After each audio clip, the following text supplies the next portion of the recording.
একটা বিষয়ে আপনাদের দৃষ্টি আকর্ষণ করবার জন্য এবং আপনাদের মাধ্যমে ত্রিপুরার সর্বসাধারণকে জানানোর জন্য ত্রিপুরা বামফ্রন্ট কমিটি এই সাংবাদিক সম্মেলনের আয়োজন করেছে। আজকে 5:30টায় আমরা বামফ্রন্টের একটা প্রতিনিধি দল, যাতে ছিলেন CPIM এর সম্পাদক কমরেড জিতেন্দ্র চৌধুরী, CPIর সম্পাদক ডক্টর যুধিষ্ঠির দাস, RSPর নেতা দীপক দেব এবং ফরওয়ার্ড ব্লকের সেক্রেটারি দুলাল দেব, আমি ছিলাম। আমরা ত্রিপুরা সরকারের মুখ্য সচিবের সাথে দেখা করে একটা মেমোরেন্ডাম ওনাকে দিই এবং কথা বলি। আমরা মেমোরেন্ডামের কপি আপনাদের হাতে পৌঁছেছে। তাতে আপনারা জানেন যে ত্রিপুরার বিধানসভার 4টি আসনের যে উপনির্বাচন হয়েছে, কি পরিস্থিতিতে সেই নির্বাচনটা হয়েছে সেটা জানেন। এই সম্পর্কে আপনাদের আর নতুন করে কিছু বলবার নেই। নির্বাচনের দিন এবং নির্বাচনের ফলাফল ঘোষণার সময় থেকে আরম্ভ করে এখন অবধি সারা ত্রিপুরায় যে ভয়াবহ পরিস্থিতি তৈরি হয়েছে, এই পরিস্থিতি সম্পর্কে আমাদের বক্তব্য ত্রিপুরা সরকারের সর্বোচ্চ আমলার কাছে বলবার জন্য আমরা গিয়েছিলাম। আমরা বলেছি, আমাদের কথা শুনেছেন।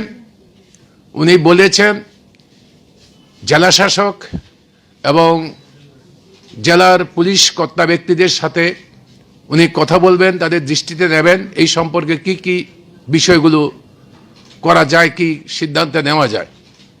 আমরা পরিষ্কার পরিচ্ছন্নভাবে বলেছি, ত্রিপুরা রাজ্যের বিরোধী রাজনৈতিক দলগুলো, তাদের সমর্থক দরদিরা তাদের গণতান্ত্রিক অধিকার, ভারতীয় সংবিধানের স্বীকৃত অধিকার, তারা মর্যাদা এবং সম্মান নিয়ে বাঁচতে চায়, কারো দয়া দাক্ষিণ্য চায় না। সেই অধিকারগুলো রক্ষা করার দায়িত্বে নিয়োজিত আপনারা, প্রশাসনিক অফিসাররা, পুলিশের কর্তা ব্যক্তিরা।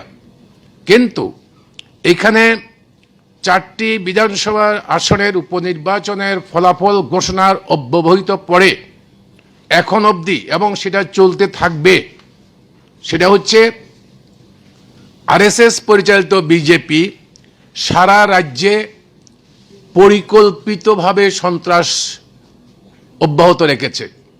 এটা প্রি প্ল্যান্ড, একদম পরিকল্পিতভাবে সরকার এবং দলের সর্বোচ্চ নেতৃত্ব থেকে পরিকল্পনা নিয়ে এটা আরম্ভ হয়েছে।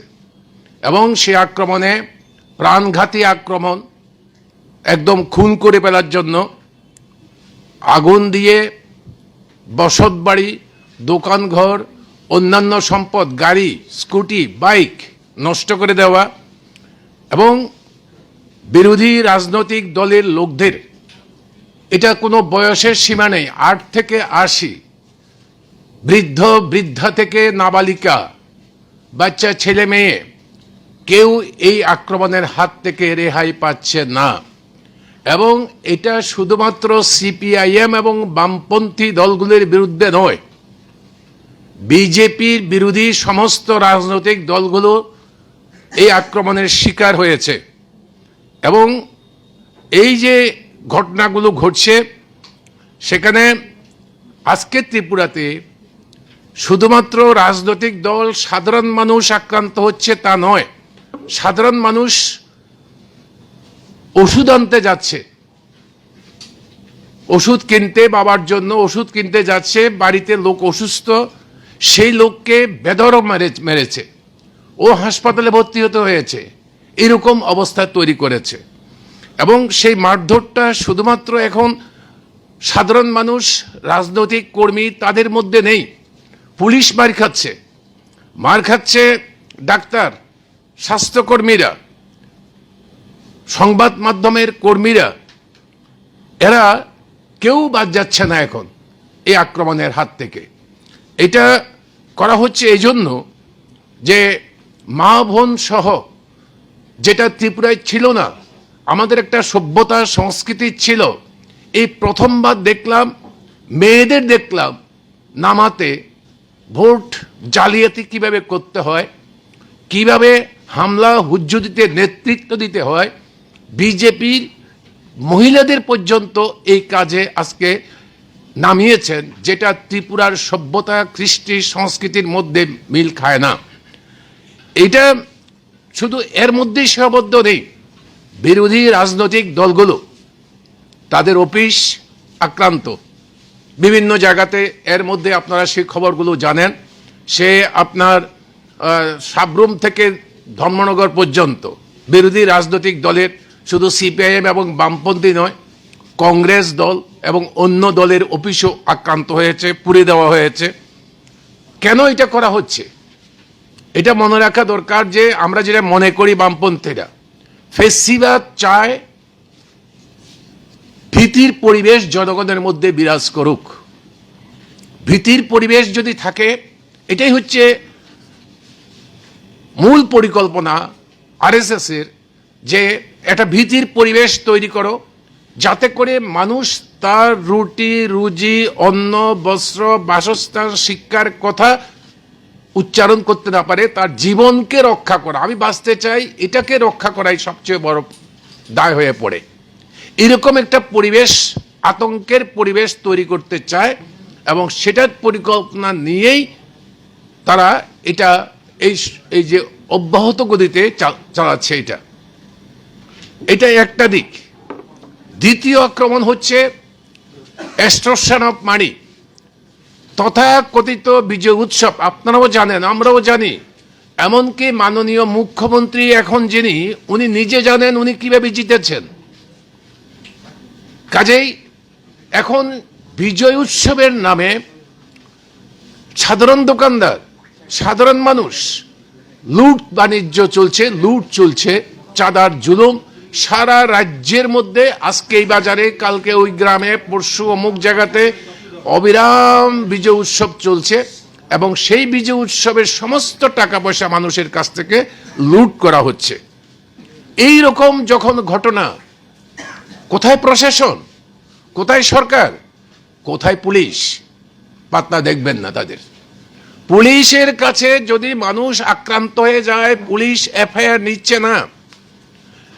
এফআইআর যদি আপনি আসামিকে চিহ্নিত করে দেন, তাহলে পরে পুলিশের কোনো অফিসার, এক দুজন অফিসার আছেন যারা বলে নাম থাকলে এফআইআর নেব না, এফআইআর রেজিস্ট্রি হবে না, তোমার নাম বাদ দাও। এবং পুলিশ চাপ দিচ্ছে অপরাধীদের নাম বাদ দেওয়ার জন্য। পুলিশ এরকম একটি এফআইআর নিতে চায় না। আজ পর্যন্ত 26 তারিখ দুপুর থেকে আরম্ভ হয়েছে, শতাধিক নয়, আমাদের কাছে কালকে বিকেল থেকে আজকে পর্যন্ত 147টা অভিযোগ আছে। আমরা মুখ্য সচিবকেও দিয়েছি, এটা 147 দিয়েছি, বাকিটা পরে। আমাদের কাছে অসংখ্য অভিযোগ আরো আছে। বিভিন্ন কারণে যোগাযোগের অসুবিধার জন্য কালকে বিকাল থেকে আজকের মধ্যে আমরা সবটা সংগ্রহ করতে পারিনি।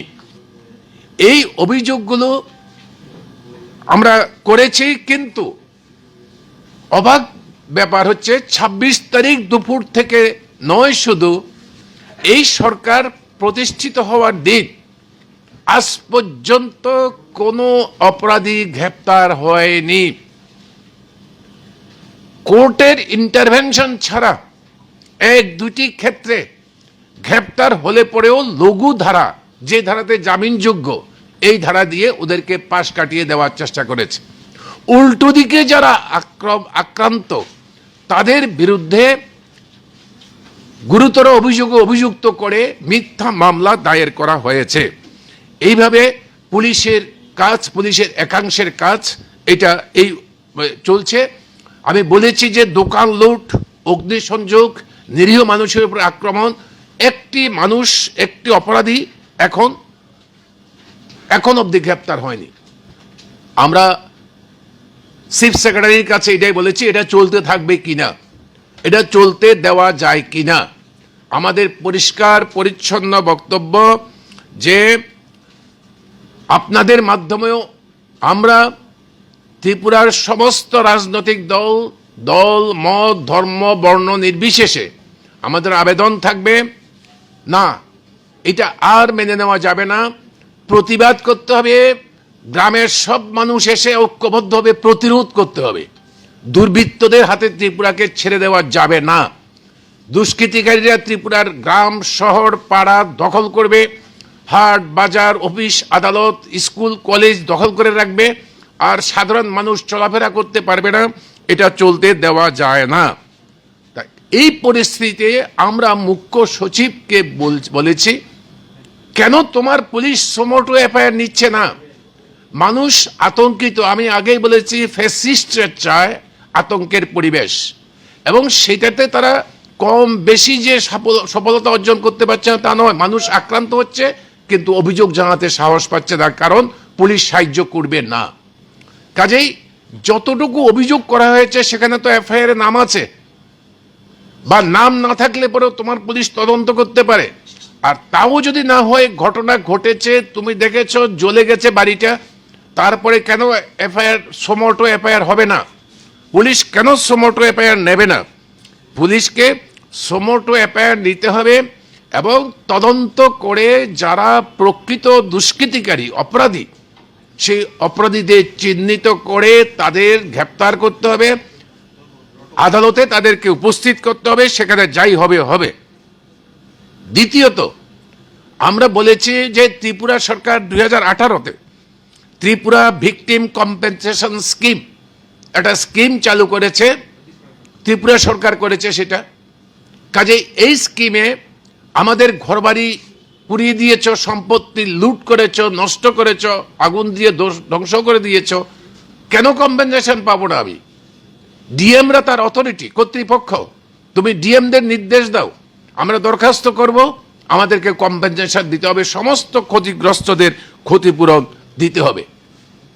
বিজয় উৎসবের নামে যে চাঁদার জুলুম, কাল বিলম্ব না করে সেই চাঁদার জুলুম বন্ধ করতে হবে। এই চাঁদার জুলুম পুলিশ ইচ্ছা করলে বন্ধ করতে পারে, দলবদ্ধভাবে মানুষের উপরে জোর জুলুম চাপাচ্ছে, এটা বন্ধ করতে পারে। বন্ধ করবার জন্য পুলিশের উদ্যোগের জন্য তুমি হচ্ছে ত্রিপুরা হোম সেক্রেটারিও বটে, চিফ সেক্রেটারি, হোম সেক্রেটারিও তুমি তোমার ডিপার্টমেন্টকে, পুলিশ ডিপার্টমেন্টকে তুমি নির্দেশ দাও যেন তারা হস্তক্ষেপ করে এবং এই চাঁদার জুলুম বন্ধ করে। আমরা চাই ত্রিপুরায় শান্তি সুস্থিতির পরিবেশ ফিরে আসুক। তার জন্য তোমার জেলা শাসক, পুলিশ সুপাররা প্রয়োজনে উদ্যোগ নিক, সাধারণ মানুষ এটাই চাইছে। আমরা ত্রিপুরায় শান্তি সুস্থিতি নিয়ে যে যার রাজনৈতিক ধর্মে বিশ্বাস করে এটা নিয়েই আমরা বাঁচতে চাই। এই জন্যই আমরা তোমার কাছে এসেছি, অন্য কোনো বিষয় আমাদের নাই, আমরা এটাই চাই। আমরা জানি, যখন একথা বলছি আমরা জানি তোমার পুলিশের একটি ছোট্ট অংশ আছে যারা সর্বোচ্চ আসনে প্রতিষ্ঠিত আছে, তারা আরএসএস এর ট্রেনিং ক্যাম্পে পুলিশের অফিসারদের পাঠায় তথাকথিত এনজিওর নামে আরএসএস থেকে ট্রেনিং প্রাপ্ত করার জন্য। সেই পুলিশের কাছে আমাদের বেশি প্রত্যাশা নাই।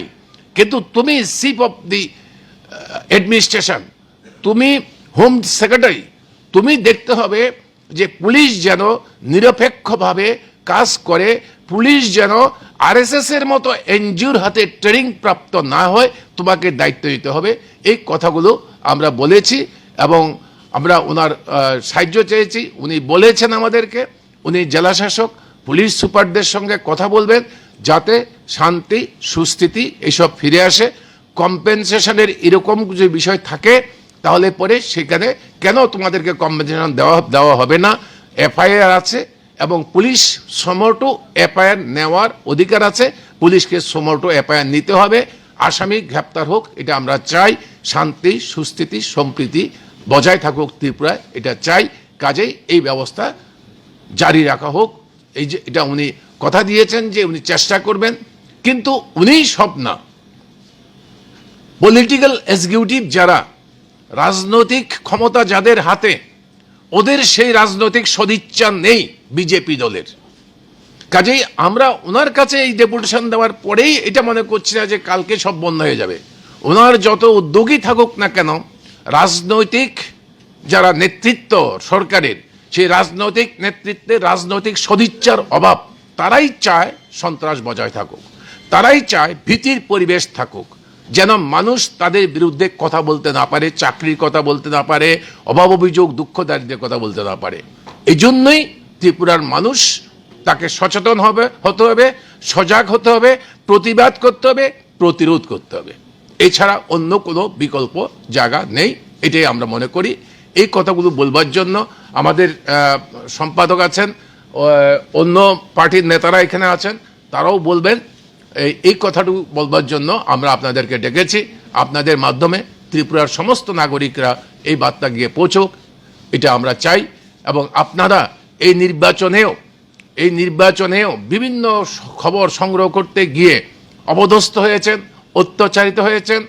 আমরা অভিনন্দন জানাই আপনাদের, বিশেষ করে ইলেকট্রনিক্স মিডিয়া, তাদের যে ভূমিকা ছিল সেই ভূমিকা প্রশংসনীয় ভূমিকা, উল্লেখযোগ্য ভূমিকা। পুলিশ যে কাজ করেনি সেই কাজ কোনো ক্ষেত্রে আপনারা করেছেন, আপনাদের ধন্যবাদ, অভিনন্দন জানাচ্ছি।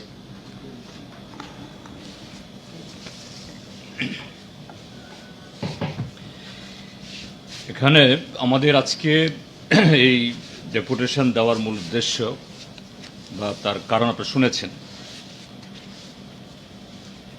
আপনারা তথ্য দেওয়া হয়েছে এখানে।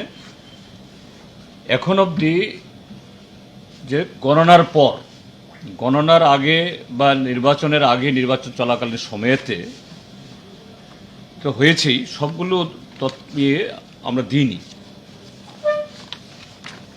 আজকে সন্ধ্যা অবধি আমাদের কাছে যতগুলো আক্রমণের ঘটনা এসছে,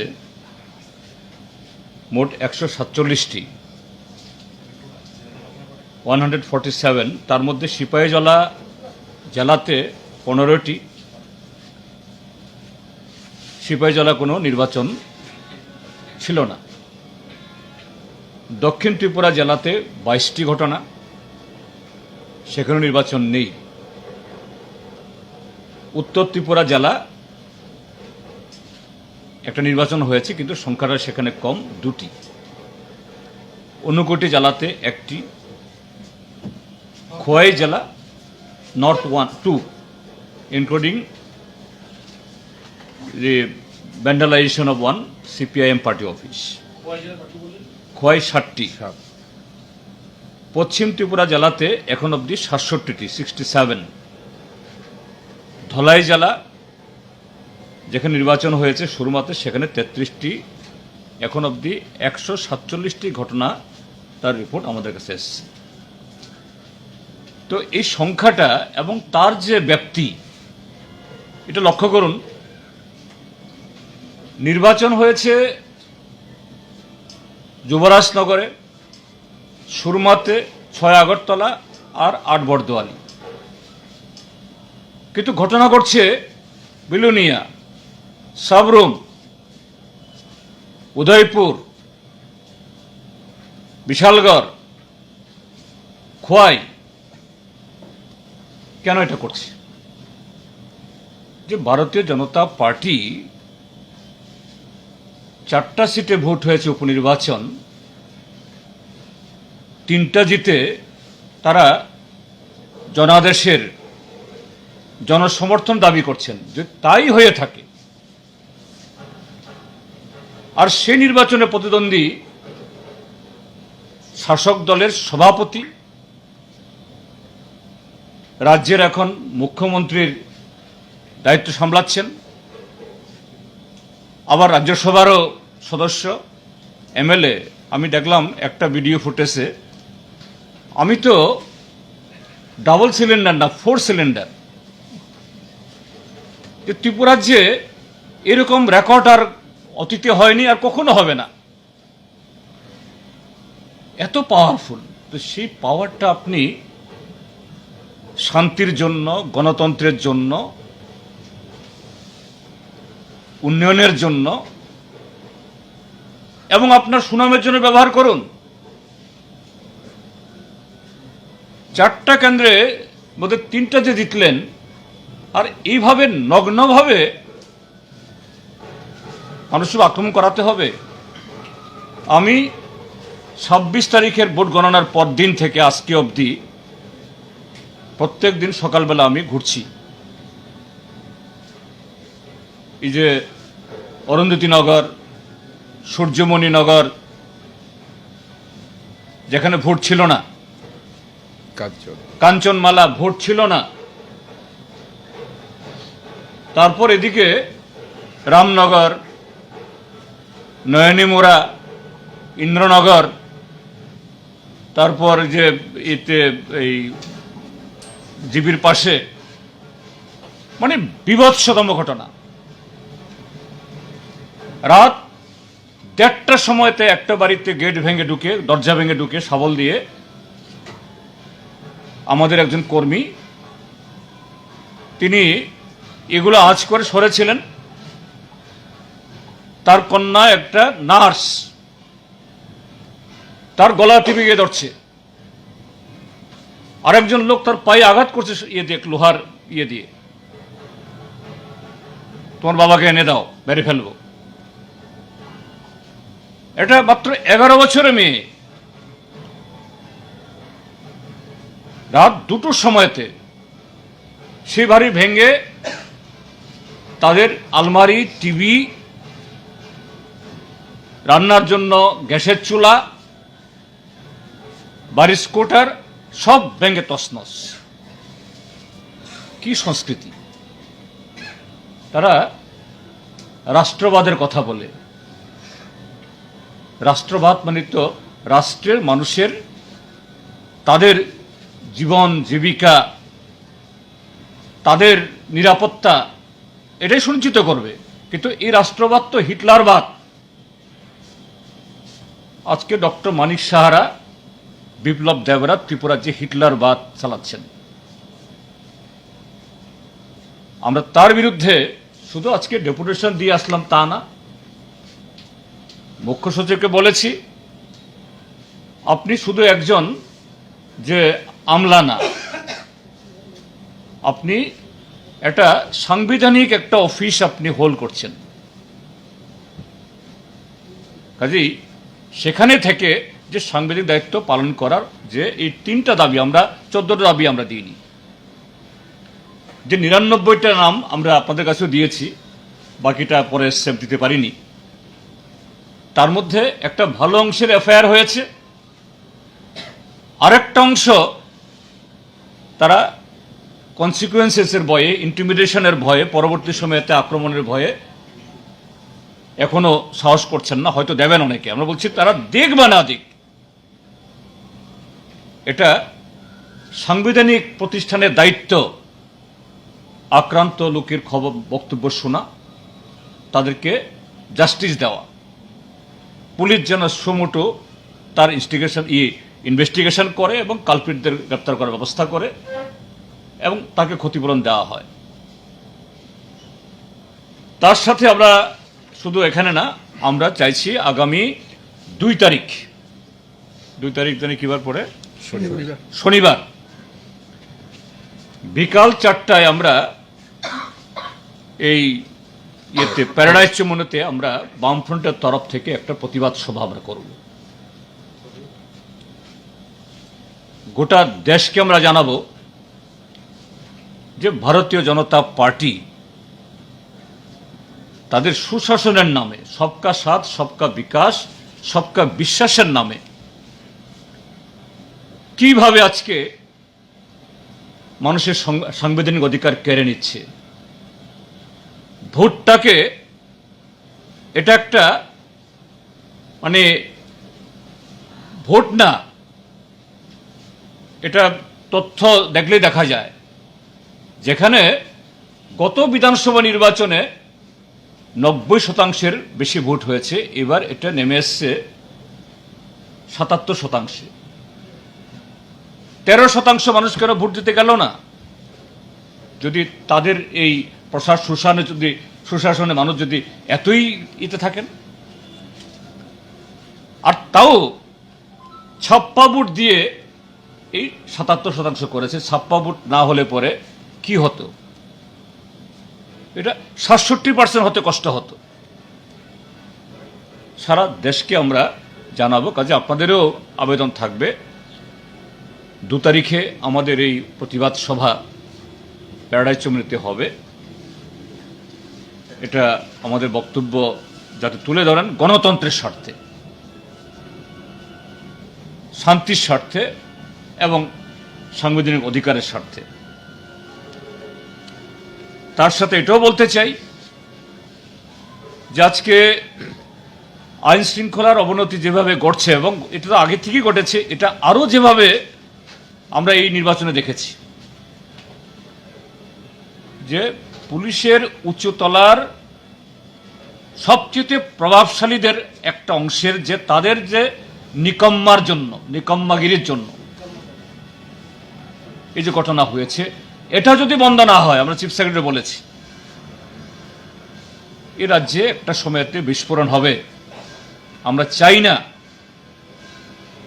মানুষ তার আত্মরক্ষার জন্য, অধিকার রক্ষা করার জন্য আইন হাতে তুলে ধরুক। কাজে তার জন্যই আমাদের 3 নম্বর প্রস্তাব যে চিফ সেক্রেটারি আপনি আপনার সিভিল এবং পুলিশ অ্যাডমিনিস্ট্রেশনকে নির্দেশ দিন তারা সাব ডিভিশন লেভেলে, থানা লেভেলে যাতে অল পার্টি মিটিং করে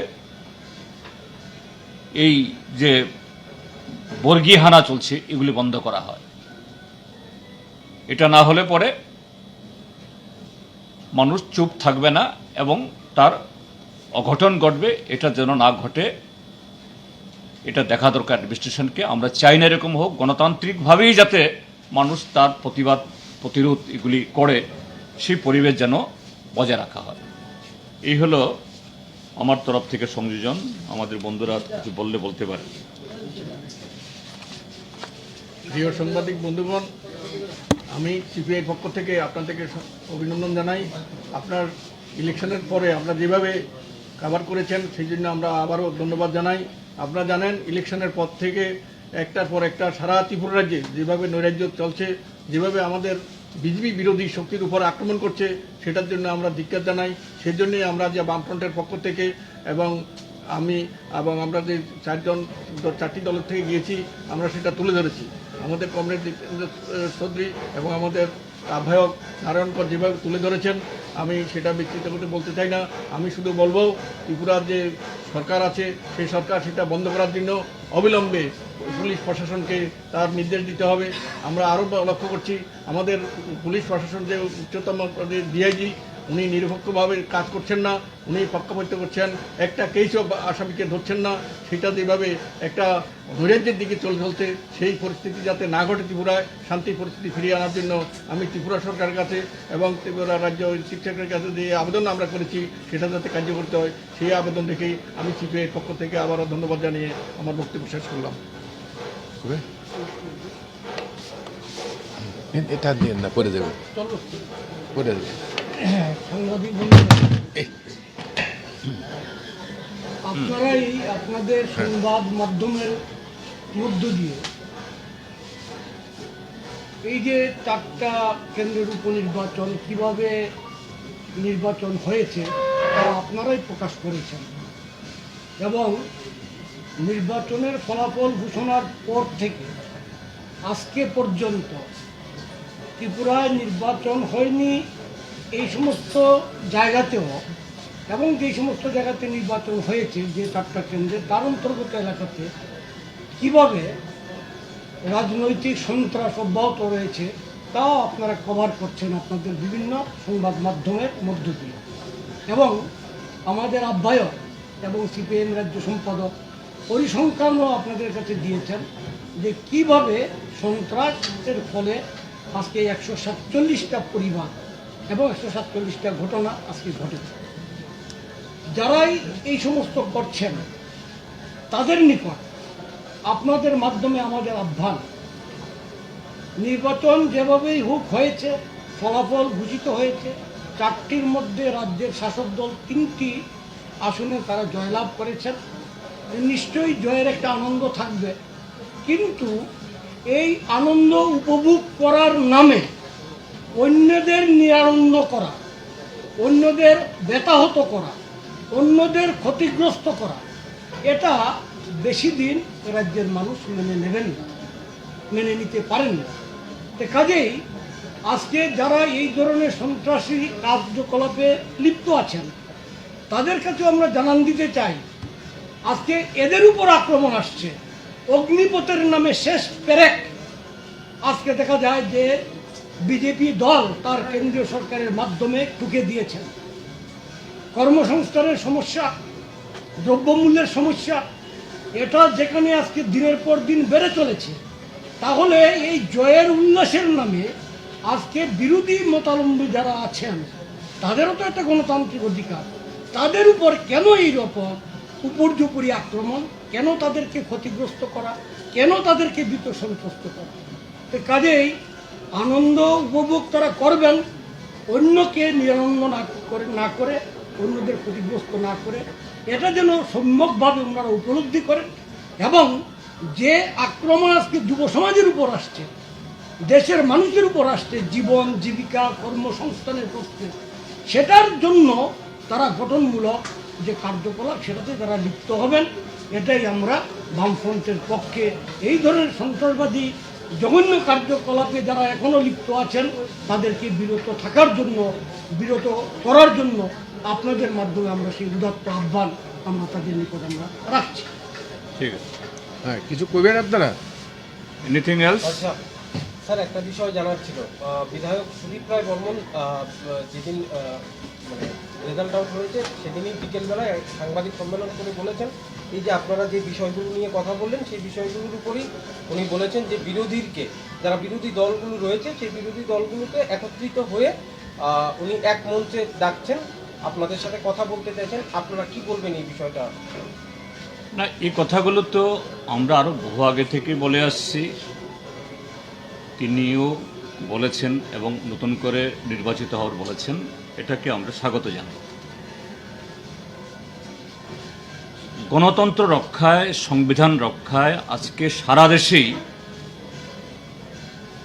যে আমরা বামপন্থীরা সমস্ত যে গণতান্ত্রিক এবং ধর্মনিরপেক্ষ দলকে, কি জাতীয় দল কি আঞ্চলিক দল, তাদেরকে ঐক্যবদ্ধ হওয়ার জন্য আহ্বান জানাচ্ছি। এবং সেই তাগিদেই এই যে চলতি রাষ্ট্রপতি নির্বাচনে আমাদের রাজনৈতিক পার্থক্য থাকা সত্ত্বেও আঞ্চলিক ক্ষেত্রেতে, যেমন পশ্চিমবাংলায় তৃণমূল কংগ্রেসের সাথে প্রতিদিন রক্তাক্ত আমরা হচ্ছি, কিন্তু বৃহত্তর স্বার্থে তৃণমূল কংগ্রেসের নেত্রী রাষ্ট্রপতি শাসনে ঐক্যবদ্ধ প্রার্থী দেওয়ার জন্য একটা আলোচনা রেখেছেন, আমরা গেছি এবং সেরকমভাবে প্রার্থী ঘোষণা করা হয়েছে, নমিনেশন দাখিল করা হয়েছে। কারণ গণতন্ত্র যদি না থাকে, আমাদের ধর্মনিরপেক্ষ কাঠামো যদি ভেঙে যায়, তাহলে এই পার্টি কোনোটাই থাকবে না। কাজেই ভোটের ঐক্য এক জিনিস, ইলেকটোরাল ফ্রন্ট আর এক জিনিস, কিন্তু সংবিধান গণতন্ত্র রক্ষায় পলিটিক্যাল অ্যাক্টিভিটি, পলিটিক্যাল ফ্রন্ট, এটা পার্লামেন্টের ভিতরে আমরা করি, ফ্লোর অ্যাডজাস্টমেন্ট, বাইরেও কৃষক আন্দোলনে, শ্রমিক আন্দোলনে, এবং অবশ্যই ত্রিপুরাজ্যের মতো জায়গা যেখানে গণতন্ত্র নেই, গণতন্ত্র পুনরুদ্ধারে কীভাবে এটা সম্ভব তিনিও বলছেন, আমরাও বলছি, দেখা যাবে কিভাবে হবে এটা। সেই কথাটাই বললাম, এটা চিঠি মানে চিঠির চাইতে তো আমরা বললাম যে না, গণতন্ত্র রক্ষায় কিভাবে ঐক্যবদ্ধভাবে ফ্যাসিস্টদেরকে রুখা যায়, তার জন্য চিঠি আসলেই যাব, না গেলে যাব না, বা নাহলে কথা হয় না তা না, এর বাইরেও কথা বলা যায় এবং কথা আমরা বলিও মাঝে মধ্যে বিভিন্ন ইস্যুতে। কাজেই এটা এই সময়ের সারা দেশের জন্যই একটা জরুরি একটা প্রয়োজন, আমাদের দেশের যে সার্বভৌমত্ব এবং সংবিধান এবং স্বাধীনতা রক্ষায়। জনগণকে প্রতিবাদ এবং প্রতিরোধের কথা বলেছেন, এই প্রতিবাদ এবং প্রতিরোধের নেতৃত্ব কে দেবে? এক, গুলাম ভাই, এর আগেও আপনারা রাজ্যপালের সাথে দেখা করেছেন, তারপর সন্তোষ প্রকাশ করেছেন, আপনারা সন্তুষ্ট হয়ে এই ব্যবস্থা নেবেন, সেই রাজ্যপালই পরিবর্তন হয়ে গেল। এখন যে সিএস, যে সরকারের সিএস এর কাছে আপনারা গেছেন, আপনারা কতটুকু আশাবাদী যে রাজ্যপাল আর মুখ্য সচিব ব্যবস্থা নেবেন? আমরাও সরকার চালিয়েছি এবং চিফ সেক্রেটারি তার ক্ষমতা কতটুকু আছে আমরা জানি না, এরকম না। এবং তিনিও আমাদেরকে বলছিলেন, কারণ আমরা জানি। কিন্তু তারপরও যে চিফ সেক্রেটারি এবং জেলা শাসক এই অফিসগুলো একটা সাংবিধানিক একটা প্রতিষ্ঠান, তাদের তরফ থেকে যদি কোনো উদ্যোগ গ্রহণ করা হয়, সেই উদ্যোগটা অফিসিয়ালি রেকর্ডেড হয় এবং সেই উদ্যোগে যদি প্রশাসনের কোনো শাখা যদি সেরকমভাবে সাড়া না দেয়, তাদের বিরুদ্ধে জনমত তৈরি করার এটা কোনো পার্টির পক্ষে না। বৃহত্তর স্বার্থে, সংবিধান রক্ষার স্বার্থে এটা আরো জোরদার হয়। আমরা চিফ সেক্রেটারি তাই বলেছি। চিফ সেক্রেটারি বলেছেন, স্যার আমার তো ক্ষমতা লিমিটেড, আমরা জানি। কারণ আলটিমেটলি পলিটিক্যাল যে অথরিটি, পলিটিক্যাল এক্সিকিউটিভ, তারাই মূল। কিন্তু সেই জায়গাতে যদি কনস্টিটিউশনাল এক্সিকিউটিভরা যদি ভূমিকা গ্রহণ করে, পলিটিক্যাল এক্সিকিউটিভদের এই negative, anti people, anti constitutional এই কাজে অনেক বাধা সৃষ্টি করা যায়। আমরা সেটাই বলেছি।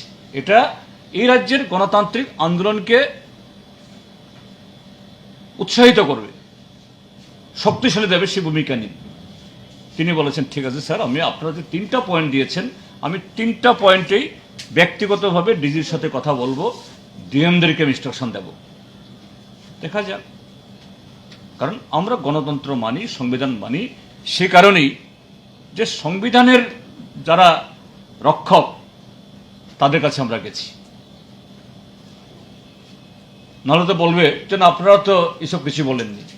আমরা গণতান্ত্রিকভাবে গেছি। তারপরে যদি দেখা যায় এটা কোনো কাজ করে না, তখন বিকল্প দেখতে হবে আমাদেরকেও, এছাড়া রাস্তা নেই। সামনে 23-এ নির্বাচন, তো গতকাল মন্ত্রী মহোদয় অনেকগুলি চাকরি ঘোষণা করলেন, এই বিষয়ে আপনার কি বলার আছে? সেই মন্ত্রী মহোদয়কে বলুন, এর আগেও এই নির্বাচনের প্রাককালে এরকম বহু ঘোষণা দিয়েছেন, বহু ইন্টারভিউ হয়েছে। শুধু একটাই তথ্যই আমি দিই, রেগাতে বরাদ্দ তো নেই। রাজ্য সরকারের যে দুর্নীতি, অপদার্থতা এবং অনিয়মের কারণে সেন্ট্রাল গভর্নমেন্ট ত্রিপুরাজ্যের রেগার বরাদ্দ প্রায় অর্ধেক করে দিয়েছে এবছর, পয়সা আসে না। কিন্তু তারপরও তাদের যে স্বৈরতান্ত্রিক, অগণতান্ত্রিক যে কর্মসূচি, রেগাতে যারা লোক আছে 2018 সালের পর তাদের একটি নয়া পয়সা বেতন বাড়েনি, নট এ সিঙ্গেল পয়সা। দ্রব্যমূল্য বাড়ল, তেলের দাম বাড়ল, সব বাড়ল। রেগাতে যারা ইঞ্জিনিয়ার আছেন, টেকনিক্যাল অ্যাসিস্ট্যান্ট আছেন, কেরানির কাজ করেন, আরো নানা ধরনের কয়েক হাজার, এরা থাকতেই তারা একটা পরীক্ষা নিলেন। 10 কোটি টাকার উপরে তাদের কাছ থেকে, ত্রিপুরা রাজ্যের বেকারদের কাছ থেকে এই ফি তুলেছেন, 10 crores। আজকে সেই পরীক্ষা নেওয়ার পর প্রায় 3 বছর হয়ে গেল। যে মন্ত্রী মহোদয় কথা বলেছেন তাকে জিজ্ঞেস করুন, এই 10 কোটি টাকা কোথায়, সেই চাকরি কোথায়? তার আগে পুলিশে, হোমগার্ডে, বিভিন্ন দপ্তরে বিভিন্ন সময়েতে ওই যে টিআরবিটি না কি জানি, বহু ইন্টারভিউ নেওয়া হয়েছে। টেট পাস করা ছেলে মেয়ে বিএড পাস করে বসে আছে, ডিএলডি পাস করে বসে আছে প্রায় ত্রিপুরা রাজ্যে এখন 7 থেকে 8,000। আমাদের শিক্ষামন্ত্রী মহোদয় বলছেন এই তো আমার হাতে 10,000 চাকরি নিয়ে বসে আছি আমি। 3 বছর আগে 3 বছর 10,000 চাকরি নিয়ে বসে আছি। এই 10,000 চাকরি তিনি এখন কোথায় নিয়ে গেছেন? ওই বাংলাদেশ সীমান্তে তার কনস্টিটিউয়েন্সি এবং তার বাড়িও কি কাঁটাতার দিয়ে পাচার করে দিয়েছে 10,000 চাকরি। কাজেই যারা এসব বলছেন ত্রিপুরাজ্যের বেকার যুবকদের একটা প্রতারণা করা, এগুলি আমি বলে দিচ্ছি আজকে এখানে, একটিও আজকে যে ঘোষণা করে না, গতকাল যে ঘোষণা হয়েছে, একটিও চাকরি হবে না, একটিও হবে না, আমি বলে দিচ্ছি এখন। কেননা এদের সে সদিচ্ছা নেই, এগুলি শুধু বেকারদের ঠকানোর জন্য, আরো কিছু পয়সা এই পরীক্ষার নামে এই তোলার জন্য গরিব মানুষের বুকে ছুরি মেরে করেছে। পাশাপাশি উনি তো 900 কেসেও একটা ঘোষণা দিয়েছেন। আর এরা তো আমি কমর এরা নির্লজ্জ বেহেয়া। এই যে গত 8ই মার্চ আন্তর্জাতিক নারী দিবসে কেন্দ্রীয় স্বরাষ্ট্রমন্ত্রী কিন্তু ঘোষণা করে গেলেন মহিলাদের জন্য চাকরিতে 33% রিজার্ভেশন থাকবে। কোথায় কোন মন্ত্রিসভার সিদ্ধান্ত হয়েছে? একটা মুখ্যমন্ত্রী বা প্রধানমন্ত্রী ঘোষণা করে দিলে কি করা যায়? এগুলোর জন্য আইন পাস করতে হয়, রিক্রুটমেন্ট রুলস চেঞ্জ করতে হয়। একদিকে চাকরি নেই বলে দিল 1/3 চাকরি নারীদের জন্য, ঠিক আছে, ভালো, কোথায় সেই রুলস? এরা ভাবে এই দেশের মানুষ বোকা, ত্রিপুরাজ্যের মানুষ আরো বোকা, এর ফল তারা পাবে। এবং আমি আবারও বলছি, এই ঘোষণা শুধুমাত্র ওই যে সেদিন 23 তারিখে যাদেরকে হোয়াইট ব্যান্ড পরিয়ে আগরতলাতে রিগিং করালো, এদেরকে ললিপপ দেখানোর জন্য। এই হোয়াইট ব্যান্ড পরারাই এরাই আসবে লাঠি নিয়ে, আমাদের অফিসে না, তাদের অফিসে যাবে। ওই কুশবাহ ভবন কিনা, এই কুশবাহ ভবন তারাই ভাঙবে, এই হোয়াইট ব্যান্ড তারাই ভাঙবে যারা ইউএ প্রতারিত হচ্ছে। কেন্দ্রীয় সরকার ডাইন হার্নেস তুলে দিচ্ছে, আর উনি এখানে রাজ্যে বসে বললেই হবে ডাইন হার্নেস দেবে? তুলেই তো দিচ্ছে ওরা। জিতুবাবু, আপনি একটা কথা বলেছেন যে যদি মানুষ ইয়ে না করে, মানে প্রশাসন যদি ব্যবস্থা না নেয়, তাহলে বিকল্প ব্যবস্থা দেখতে হবে। নারায়ণবাবু, আপনি একটু বলেছিলেন একটা কথা যে মানুষকে জেগে উঠে প্রতিহত করতে হবে, প্রতিরোধ করতে হবে, এবং কোনোভাবেই মানে অ্যান্টি সোশ্যালদের হাতে, গুন্ডাদের হাতে ছেড়ে দেওয়া যায় না। কি ধরনের আমি একটা সিমটম বলছি। মানুষ যে কিভাবে দেওয়ালে পিঠ থেকে গেলে একেবারে মুমূর্ষ মৃত মানুষ জেগে উঠে। গতকাল এই যোগেন্দ্রনগরে গেছি, এখানে একটা আদর্শ কলোনি বলে একটা জায়গা আছে, প্রায় 10-11টি বাড়িতে আমি ঘুরেছি। একটা বাড়িতে গেছে, একটা মহিলা, বাচ্চা 2 মেয়ে, মেয়েগুলির বয়স 12-13 বছরের। তো আমার সাথে গেছে, স্থানীয় থানার অফিসারও ছিলেন, এরপরে আবার সেখানের যারা হুমরা চুমরাও কিছু পেছানো করছিল। এবং যে বাড়িতেই গেছি সে মহিলারা বলছেন, আমাদের এই পাড়ার ওই ছেউরা, ওই সুনীল্লা, ওই কানাইল্লা ইডিয়াস। আমি বললাম, মাসি, এদের নাম যে বলতেছেন, দেখেন পাড়ার লোকরা আছে, এরা জানবো না? জানলে কি হইব? আর কত আগেও গত 4 বছর ভোট দিতে পারি নাই, এর আগেও প্রতিনিধিরা আইছিল, আমরা নাম বলি নাই। আজকে আর বলবো না, কাউকে ছাড়বো না আমরা। কাজে এটাই হলো দস্তুর। এই যে গত 3 দিন ধরে আমরা করছি, প্রত্যেক জায়গাতে মানুষ বলছেন যে না, কারাগারা ছিল, এরা ছিল। এটাই হলো সিমটম। এটা কিন্তু পুরো নির্বাচনের পরে যখন আমরা গেছি, তখন এইভাবে মানুষ মুখ খুলেনি, কাউকে চিনি না, কারা ছিল জানি না, দেখছি না। তা আপনার বেড়া ভাঙলো, আগুন লাগালো, দেখেন না, কই না আমরা তখন ছিলাম না, কিন্তু এবার এটা বলছে না। এটা হলো symptom for resistance to take the revenge. আপনি কয়েকদিন আগে বলেছিলেন, আপনার দলের পক্ষ কয়েকদিন বলা হয়েছিল যে এই রকম ভাবে পাবলিক ডিসকনফিডেন্স বাড়তে থাকলে শ্রীলঙ্কার এই কন্ডিশন মাইট হ্যাপেন। আজকে আপনি বলেছেন যে পাবলিক মাইট মানে you don't want the public. সেটা I am echoing that only, because you see November and now it is June. In between there are the differences only 6 or 7 months. 7 months ago, the people, they are not opening their mouth. They are not identifying the names of the culprits. Now openly and daringly they are unfolding the names of the culprits. That is the preparation, that time it is now being prepared. And once that is the times are coming now, once it will be a blast like. you feel a public explosion of discontent? Yes, Yes. of course there will be there. আপনি দেখেননি 3 বার বাধা দিয়েছে, তারপরে vote দিতে গেছে, 3 বার বাধা পেয়েছে। আপনি দেখেননি ভোটের লাইনে CPIM এর ভলান্টিয়ার না, লেফটের ভলান্টিয়ার না, কংগ্রেসের ভলান্টিয়ার না, ভোটার নিজে আইডেন্টিফাই করেছে, বিলোনিয়া থেকে লোক এসেছিল, সেই লোককে কলার চেপে ধরেছে।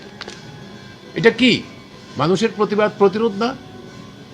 মানুষ এগিয়ে আসবে, দৃঢ় বিশ্বাস আমাদের। এবং এবার যে আরেকটা সিমটম, সাবরুম থেকে, জুলাইবাড়ি থেকে, বিলোনিয়া, ঋষ্যমুখ, রাজনগর থেকে রিগিং বাসরা আসছে 23 তারিখের আগের দিন, কেউ বাসে কেউ ট্রেনে, সেখানেই ফটো ছেপে পাঠিয়ে দিচ্ছে, এই গুন্ডারা যাচ্ছে। আগরতলার কোন সরকারের বাড়িতে, কোন রায়ের বাড়িতে, কোন ভূমিকার বাড়িতে শেল্টার আছে, সেখান থেকে গোপনে ফটো তুলে আপলোড করে দিচ্ছে। এই জন্যই বলছি, যারা ভাবছেন যে এই গুন্ডা মস্তানদের দিয়ে বারবারই এরকমভাবে পার হয়ে যাবেন, এই পার পাবেন না। এই উপনির্বাচন এটা হলো তার একদম ইঙ্গিত দিচ্ছে আগামী দিনের আসন্ন যে বিস্ফোরণের একটা সংকেত।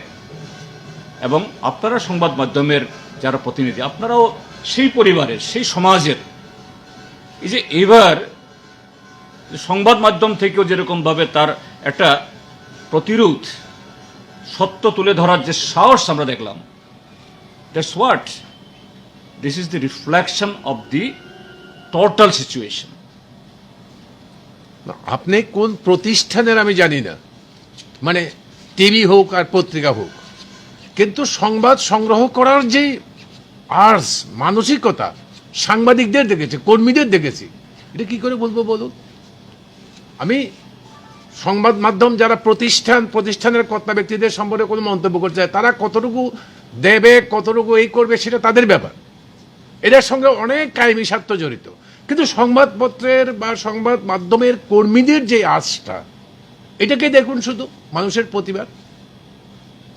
কর্মীরা তো নির্দিষ্ট হইতে না, এদের তো মন মানসিকতা আছে। 23 নিয়ে আপনাদের কি সামনে নির্বাচন, আর কয়েকদিন বাকি, কিছুদিন বাকি রয়েছে, 23 নিয়ে কতটুকু প্রস্তুত? বললাম তো 2000 মানুষ যখন তৈরি, আর সে মানুষ কি কার বিরুদ্ধে তৈরি? এই যে 5টা বছর তারা প্রতারিত হচ্ছে,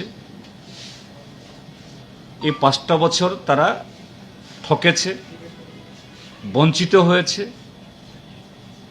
ফিল করছে তারা they are dejected, they are deprived, they are humiliated। কাজে সেই জায়গাতে ত্রিপুরার যে দুটোই আছে, একটা anti left, either it is BJP today or Congress yesterday, আর একটা আছে লেফট। কাজেই লেফট, অ্যান্টি লেফট যখন ত্রিপুরা রাজ্যের মানুষের জনমানুষ থেকে হারিয়ে যাচ্ছে, লুপ্ত হচ্ছে ক্রমশ, এবং আরও ডুববে, automatically left will come out immersed as a মানে ভিক্টর। কাজে দেশের যে আমাদের প্রিপারেশন সে মানুষকে নিয়েই হবে এবং হচ্ছে। উপনির্বাচনে তো একটা মহড়া দিল, এখন পর্যন্ত চলছে আক্রমণ, সন্ত্রাস আর অগ্নিসংযোগ, দেশে তো আরো বেশি হবে, কিভাবে প্রতিরোধ করবে? আমি শুধু সিম্পল অঙ্ক দিচ্ছি, 8 বর্দোয়ালিতে মুখ্যমন্ত্রীকে জেতাতে হবে, নতুবা 1 মাসের মাথায় আবার মুখ্যমন্ত্রী পরিবর্তন করতে হবে। এটা শুধু ত্রিপুরার বিজেপির মাথা ব্যথা না, সবচেয়ে মাথা ব্যথা হলো নরেন্দ্র মোদী, অমিত শাহ। এই 8 বর্দোয়ালি জেতানোর জন্য সাবরুম থেকে ধর্মনগর সব জায়গা থেকে গুন্ডা মস্তান আনতে হলো। 2023-এ তো শুধু 8 বর্দোয়ালির ভোট হবে না, 60টা বর্দোয়ালির ভোট হবে। তখন কোত্থেকে এত লোক পাওয়া যাবে, হিসাবটা করুক। আর 2023-এ আজকে এই যে পা চাটা কিছু পুলিশের একটা অংশ যারা আজকে যাদের কানামাছি খেলায় এরা পার পেয়ে গেছে, তারাও জানছে, ত্রিপুরা রাজ্যের প্রশাসন এবং পুলিশ এরাও জানে এই সরকারের ক্ষমতা আর মাত্র 6-7 মাস। কিন্তু তাদের তো বক্তব্য, মুখ্যমন্ত্রী মানিক শাহর বক্তব্য হচ্ছে যে 60টা নিয়ে আসবে। তো বিপ্লব দেবতে বলেছে 47 অব্দি থাকবে, এবং সিপিএমকে ইয়েতে বঙ্গোপসাগরে ডুবিয়ে দেবে। 3 তো কাটাখালি ডুবে গেলেন।